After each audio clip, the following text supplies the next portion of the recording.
Hello everyone, আসসালামু আলাইকুম। যেহেতু শীতের সিজন চলছে, এই সিজনে কিন্তু সবাই কম বেশি হাঁসের মাংস খেতে খুবই পছন্দ করে।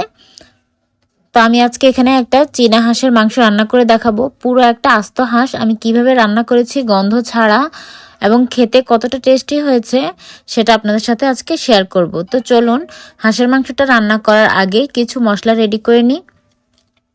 এখানে নিয়েছি কালো সরিষা হাফ চামচের থেকেও কম, সাদা গোলমরিচ হাফ চামচ, একটা দারুচিনি, তারপর নিয়েছি এখানে শাহি জিরা। আমি একটু কাছ থেকে দেখিয়ে দিচ্ছি, অনেকে এটাকে জিরা ভাবতে পারে। তো শাহি জিরাটা হচ্ছে জিরার থেকেও চিকন চিকন, তো এটাই হচ্ছে শাহি জিরা। তারপর নিয়েছি এখানে একটা স্টার অ্যানিস, তারপর নিয়েছি জয়ফল 1/4 ভাগ নিয়েছি আমি এখানে। নিয়েছি কিছু শুকনো মরিচ, ঝালটা অবশ্যই অ্যাডজাস্ট করে নেবেন। আমি কিন্তু অনেক ঝাল দিয়ে আজকে হাঁসটা রান্না করব। তারপর এখানে নিয়েছি জয়ত্রী, একটা বা দুইটা পাপড়ি হবে এখানে। আর এখানে একটা বড় এলাচ, একটাই দিবেন বড় এলাচ, খুব বেশি দিতে যাবেন না। তারপর এখানে নিয়েছি মৌরি 1/4 চা চামচ, জিরা হাফ চা চামচ, আর কালো গোলমরিচ হাফ চা চামচ। সেগুলো আমি শিলপাটায় বেটে নিব। আর এখানে নিয়েছি এলাচ, কালো গোলমরিচ, দারুচিনি, ধনিয়া এবং জিরা। এই মশলাটাকে আমি গরম মশলা হিসেবে গুঁড়ো করে নিব। আর আজকে রান্নাটা আমি সরিষার তেল দিয়ে করব। এখানে 4 থেকে 5 টেবিল চামচের মতো সরিষার তেল আছে। তো তেলটা গরম হয়ে গেলে এখানে আমি এলাচ, দারুচিনি এবং তেজপাতা দিয়ে দিলাম। আমি আজকে কিন্তু 3 ভাগে মশলাটা দিব। একটা হচ্ছে গরম মশলা, একটা হচ্ছে এখানে তেলের মধ্যে, আর একটা আমি ওই যে বেটে নিব বলেছি সেটা। তো দিয়েছি কিছু পেঁয়াজ কুচি, পেঁয়াজগুলো একটু লাল লাল হয়ে আসলে এখানে দিয়ে দিব আদা এবং রসুন বাটা একসাথে করা আছে 6 টেবিল চামচ। 3 টেবিল চামচ পরিমাণ আদা এবং 3 টেবিল চামচ পরিমাণ রসুন।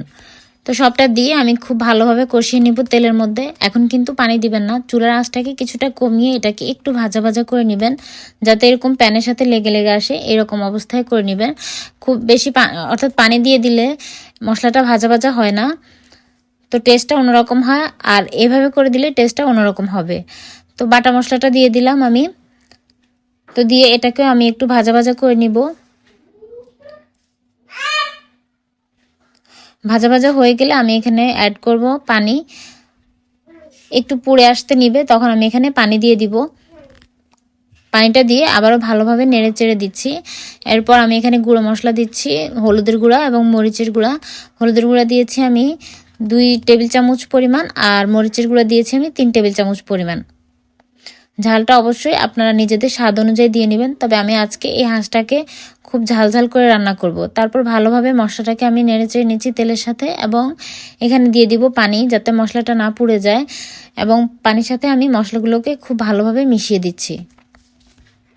তারপর আমি মশলাটাকে কষিয়ে নিব। যখন এরকম একটু তেল উঠে আসবে, খুব বেশি তেল উঠেনি, আমি যেহেতু তেলটা কম দিয়েছি, হাঁসের থেকেও তেল উঠবে, আর শেষে আমি বাগার দিব, তাই জন্য খুব বেশি তেল আমি ব্যবহার করিনি।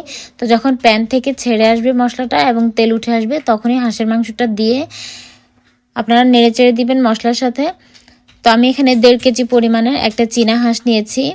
এটাকে ভালোভাবে কেটে ধুয়ে পরিষ্কার করে নিয়েছি, পুড়িয়ে নিয়েছি, যত প্রসেসিং আছে সব কিছু করে নিয়েছি।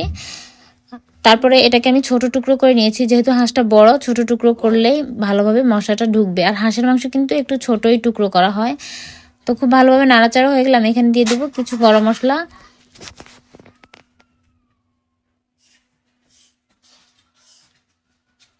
গরম মশলাটাকে আমি একটু সামান্য তেলে তারপর গুঁড়ো করে নিয়েছি। তারপর ঢাকা দিয়ে রাখবো কিছুক্ষণের জন্য। তো ভালোভাবে মাংসটাকে কষানো হয়ে গেছে, প্রায় 20 মিনিট ধরে কিন্তু আমি মাংসটাকে কষিয়ে নিয়েছি চুলার আঁচটাকে কমিয়ে দিয়ে। খুব বেশি বাড়িয়ে দিলে কিন্তু মাংস থেকে যে পানিটা উঠবে সেটা কিন্তু শুকিয়ে যাবে, তখন ভালোভাবে কষানো হবে না। তারপর দিয়েছি পানি। মাংসটা সেদ্ধ হতে যতটুকু পানি প্রয়োজন ততটুকু পানি দিয়ে আমি মাংসটাকে সেদ্ধ করে নিয়েছি। এবং এখানে নতুন আলু ব্যবহার করেছি আমি। আলুটা দিবেন হচ্ছে রান্না শেষ করার 30 মিনিট আগে। এরপর আমি কিছু আস্ত রসুনও দিয়ে দিচ্ছি, এটাও 30 মিনিট আগে দিবেন। খুব বেশি আগে দিলে কিন্তু এগুলো ভর্তা হয়ে যাবে, যেহেতু নতুন আলু এটা খুব সহজেই নরম হয়ে যায়। তারপর এখানে কিছু টুকরো করা, বড় টুকরো করা পেঁয়াজও দিয়ে দিয়েছি, এটা অপশনাল।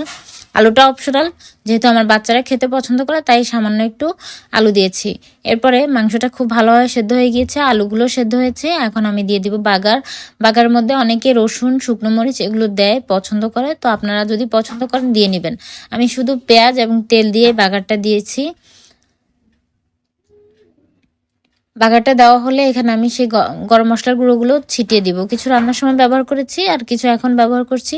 দিয়ে একটু নেড়ে তারপর ঢাকা দিয়ে রাখবো 5 মিনিটের মতো। আর 5 মিনিটের মধ্যে রান্নাটা কমপ্লিট হয়ে যাবে। চুলার আঁচটাকে অবশ্যই কমিয়ে রাখতে হবে এই পর্যায়ে।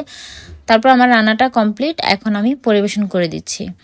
আজকের আমার রান্নাটা আপনাদের কাছে কেমন লেগেছে? যদি ভালো লাগে অবশ্যই একটা লাইক এবং একটা কমেন্ট করবেন। আশা করছি আপনাদের কাছে এই রান্নাটা ভালো লেগেছে। তো এইভাবে হাঁসের মাংসটা রান্না করে খাবেন, দেখবেন অনেক মজা লাগবে আর কোনো প্রকার গন্ধও আসবে না। অনেক সময় দেখা যায় হাঁসের মাংস রান্না করলে গন্ধ আসে, তো এই প্রসেসে রান্না করবেন, কোনো সমস্যা হবে না।